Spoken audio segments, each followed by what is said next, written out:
இன்னைக்கு பார்த்தீங்கன்னாக்கா, பெண்களை அவதூறாக பேசிய திமுகவின் கைக்கூலி பொன்ராஜ் அவர்களை நடவடிக்கை எடுக்க கோரி திரு எஸ்பி அவர்களிடம் நாங்கள் மனு கொடுத்துள்ளோம். அதுக்காக உடனடியாக ஒரு நடவடிக்கை எடுக்கணும்னு சொல்லியிருக்காரு. கழக நிர்வாகி பேசுவாங்க. வேலூர் மாவட்ட செயற்குழு உறுப்பினர் கலைமதி பேசுறேன்.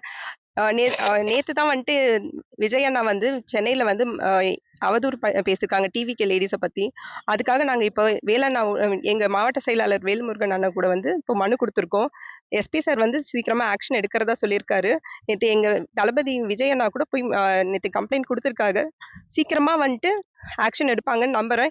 இப்ப இந்த மகளிர் இவங்கெல்லாம் எங்க போனாங்கன்னு தெரியல. அந்த மாதர் சங்கம்லாம் இப்பெல்லாம் எங்க போனாங்கன்னு தெரியல. பெண்களை இவ்வளவு தூரம் இழிவுபடுத்தி பேசுறாங்க. நாங்க வரதே எங்க அண்ணன், எங்க ஒவ்வொருத்தரையும் நாங்க அண்ணன் தம்பிங்களா பார்த்து நாங்க இங்க வரோம். இவங்க எங்களுக்கு ஃபுல் சப்போர்ட்டா இருக்காங்க. இவங்களை இப்படிலாம் எங்களை இப்படி கேவலப்படுத்தி பேசினா எங்களுடைய ஓட்டெல்லாம் கிடைக்காதுன்னு நினைக்கிறாங்க. நாங்க இதுக்கப்புறம் வரமாட்டோம், இந்த மாதிரி மீட்டிங்ல எதுலயும் கலந்துக்க மாட்டோம்னு அவங்க நினைக்கிறாங்க. ஃபுல்லா விஜய் அண்ணாக்கு நாங்க சப்போர்ட்டா இருக்கோம். அவர் பின்னாடி எல்லாமே லேடிஸ் தான் இப்ப ஃபுல்லா சப்போர்ட்டா இருக்காங்க. இப்படி எல்லாம் பேசிட்டா வீட்டுல ஏதாவது சொல்லி அவங்களை அனுப்ப மாட்டாங்கன்னு சொல்லிட்டு இதெல்லாம் பிளான் பண்ணி செய்யறாங்க.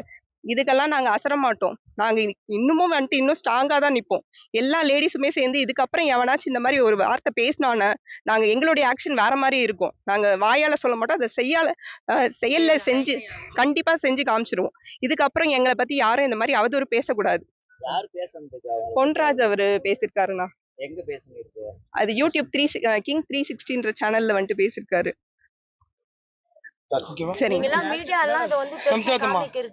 இல்ல இப்ப வந்து சிவாஜி கிருஷ்ணமூர்த்தி பேசும்போதே நீங்க மீடியா எல்லாம் கவர் பண்ணிருந்தீங்கன்னா இந்த அளவுக்கு வந்து இன்னொருத்தனுக்கு துணிச்சல் வந்திருக்காது. நாங்க எங்க அண்ணனை நம்பி மட்டும் தான் வந்திருக்கோம். விஜய் அண்ணா, விஜய் தம்பி, விஜய் பையன்ட்டு தான் எல்லாருமே சொல்றாங்க. என்ன இதுக்காக இவ்வளவு ஏன் அவதூறா பேசுறீங்க பெண்களை? உங்க வீட்டுல பெண்கள் இல்லையா? உங்க அம்மாவும் ஒரு பெண் தானே, உங்க கூட பிறந்த சகோதரியும் ஒரு பெண் தானே, உங்க மனைவியும் ஒரு பெண் தானே. அதை சொல்லும் போது நீங்க நினைக்கிறீங்களா? அந்த மாதிரி ஒருத்தன்றான் பனையூருக்கு போன்றான், இன்னொருத்தன்னா இந்த மாதிரி உட்காந்து தப்பு தப்பா ஏன் பேசுறீங்க? அதுவும் நீங்க வந்து அப்துல் கலாமுக்கு ஒரு ஆலோசகரா இருந்தீங்க.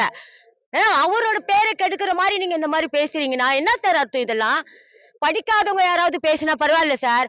படிச்ச அறிவாளிகளா இருந்துட்டு இந்த முட்டாள்தனமா எங்களை தற்கூரின்னு சொல்றீங்களா? முதல்ல நீங்க நல்லா இருக்கீங்களா? நல்ல மனநிலையில இருக்கீங்களா முதல்ல? நீங்களாம் இவங்க எல்லாம் நிக்கிறவங்க எல்லாம் எங்க அண்ணனுங்க, எங்க தம்பிங்க, சரிங்களா? தளபதியில வந்த எல்லாருமே வந்து அண்ணன் தம்பியா தான் நாங்க இருக்கிறோம். என்ன நினைச்சிட்டு நீங்க பேசிட்டு இருக்கீங்க இந்த மாதிரிலாம்? இப்ப சொல்றேன் பாருங்க, இனிமே இந்த மாதிரி எவனாவது அவதூறு பேசினா நாங்க மகளிர் அணி சார்பா மிகப்பெரிய போராட்டம் நடத்துவோம். எங்க அண்ணன் வேல்முருகன் சார்பா தலைமையில, சரிங்களா? இனிமே இந்த மாதிரி வேண்டாம்.